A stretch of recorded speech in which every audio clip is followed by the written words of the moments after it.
आज मेरो ठुलो छोरीले रोटी बेल्दैछ है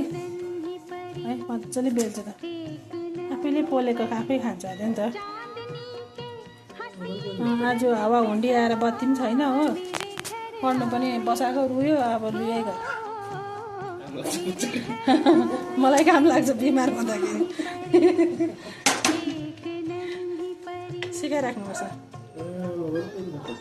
बेल्छ त नापी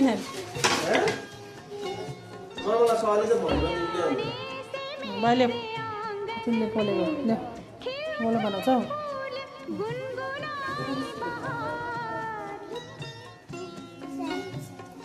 भयो भयो त्यो त ठिकै छ ल्याउ ल्याउ पकाइदिन्छु